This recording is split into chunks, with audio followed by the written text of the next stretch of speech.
It is Easter Sunday, April 7th, 1822.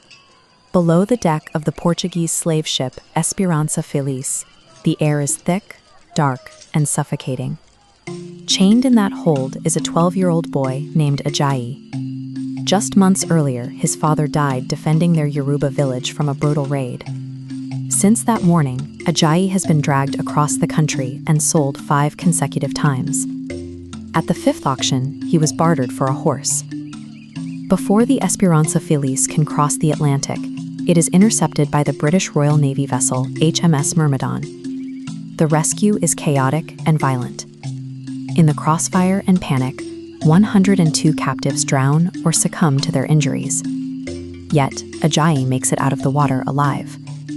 The book of Genesis tells the story of another boy sold into slavery by those who should have protected him, summarizing his life with a single premise. You intended to harm me, but God intended it for good.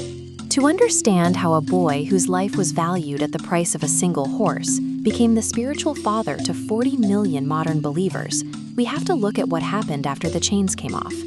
The Royal Navy brought the survivors to Freetown, Sierra Leone, a colony established for liberated slaves.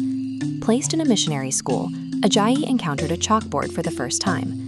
Within 3 weeks, he mastered the English alphabet. Within 3 years, he was reading the Bible cover to cover.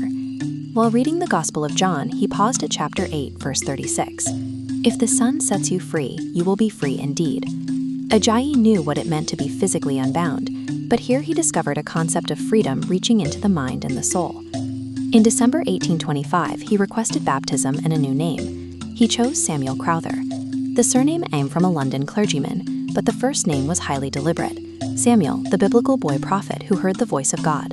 The physical rescue from the Myrmidon provided the opportunity. The intellectual transformation in Freetown provided the mission. As Crowther grew into a teacher and an explorer, he developed an exceptional ear for linguistics. To navigate the complex West African interior, he mastered Latin, Greek, English, and multiple indigenous dialects. This map illustrates a curious historical reality. In the mid-19th century, Crowther's own people did not see themselves as a single unified group. They identified strictly by their ancestral kingdoms, the Oyo, the Egba, or were labeled by outsiders as Aku. That fragmentation ended in 1843. Crowther published the first vocabulary of his native tongue, applying a broader historical term to the entire language group, Yoruba. He didn't just record words, he established the orthography, the standardized spelling system. By writing down the grammar and translating the Gospels into this common structure, he gave these scattered kingdoms a shared voice. Through his translation, Crowther transformed the Word of God into the foundational document for a unified Yoruba identity. Armed with this translation, Crowther returned to his homeland in 1845. 24 years after being dragged away in chains, he walked back into the interior to preach forgiveness to the communities that had traded him away. Shortly after arriving in Abeokuta, a woman approached his door. It was his mother. They had been separated in the slave markets over 2 decades earlier. Crowther learned that his own sisters had slowly saved their money, eventually purchasing their mother's freedom for £4 and 10 shillings. 3 years later, Crowther baptized her. She chose the name Hannah, mirroring the biblical mother who returned her son to God's service. His extraordinary capabilities demanded recognition from the highest levels of the British Empire. He met with Queen Victoria, reciting the Lord's Prayer for her in Yoruba.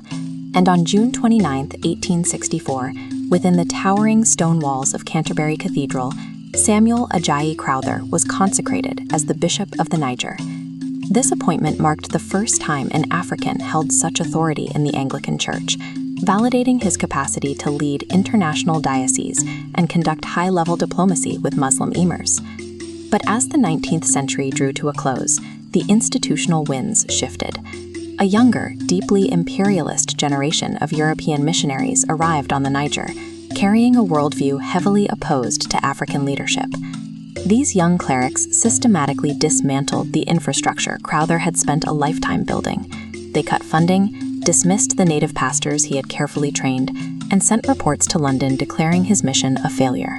Betrayed by his own colleagues, Crowther embodied a radical, Christ-like meekness. He refused to strike back or harbor bitterness.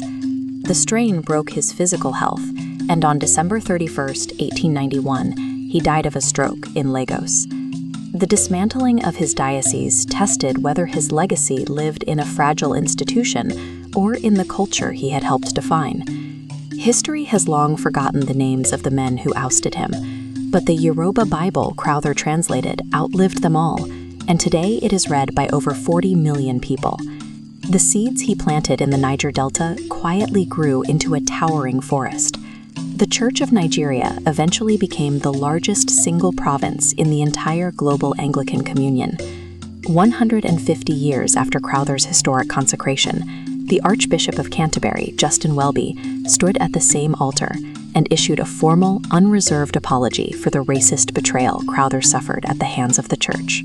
Human institutions will frequently fail. Men will trade children for horses. But the legacy of Samuel Ajayi Crowther proves that ultimate history is not written by the powerful. It is written by the hidden, redemptive economy of God.